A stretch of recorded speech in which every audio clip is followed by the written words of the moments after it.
Last week, I had intentions of having a vision board party. I wasn't prepared.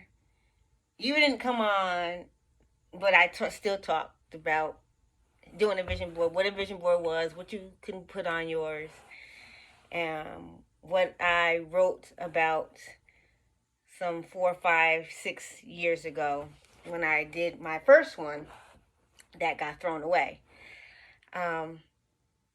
And I was trying to look for the file where I know I wrote out the outline for it, and I couldn't find it. And I said I was going to find it after I finished filming, and that's exactly what happened. So because I found what I wrote some time ago, I did mine.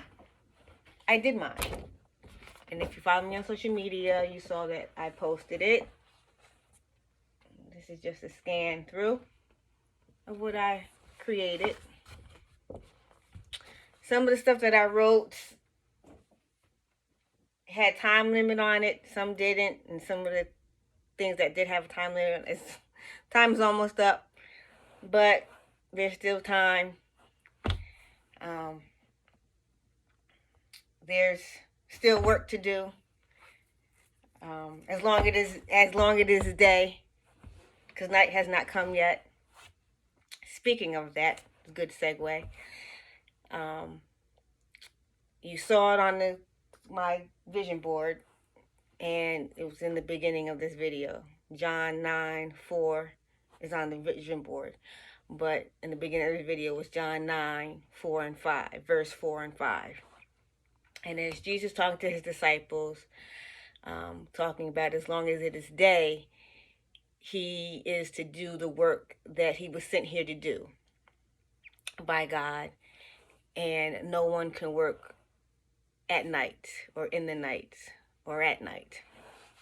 And my interpretation of that is that we are to do the work that we were sent here to do while it is day in life, because no one can work at night or when it is night in death. I mean, some things can work out through the death of someone, but that person that died, they can't do work.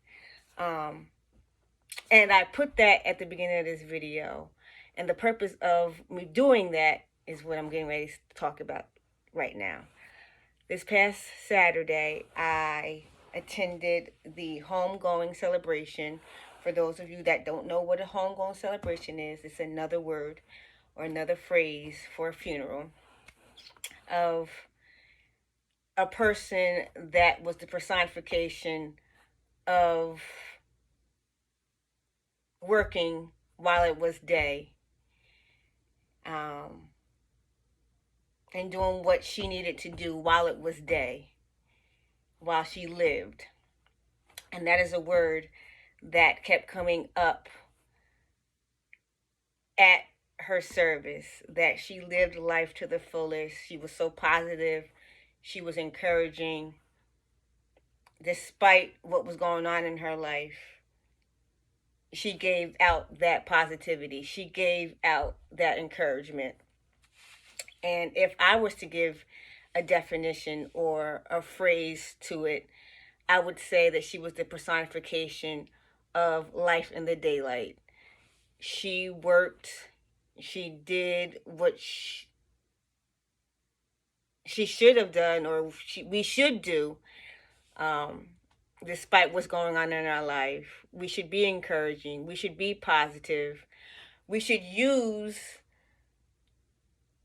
even what we're going through as encouragement or to help someone who's going through the same thing. And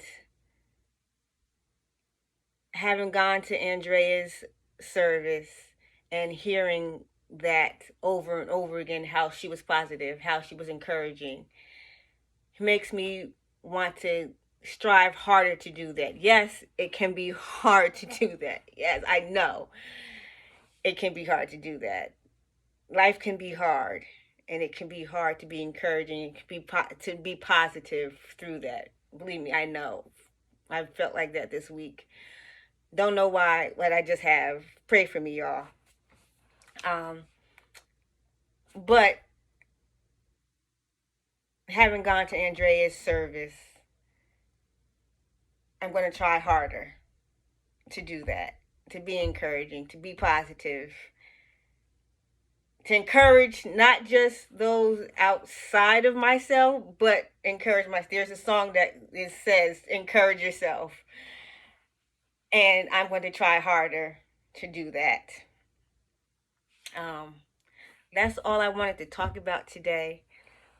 That was just on my heart to talk about, and I want to extend that and tell you about that. It's really not a testimony for myself. It's just something I want to share with you about someone else's life. I think it is a testimony. But I want you to join me and to continue in continuing to pray for her family, her mother, her children, her grandchildren, her whole family, her friends. Because it's a great loss. It's a great loss. It's a great loss to people when they lose somebody who's encouraging, who's positive in their lives. So be positive, be encouraging when you can, not just to others, to yourself, no matter how hard. Try your hardest. Um, so enjoy the rest of your day, enjoy the rest of your week, be the daylight in someone else's life, and enjoy the daylight in yours.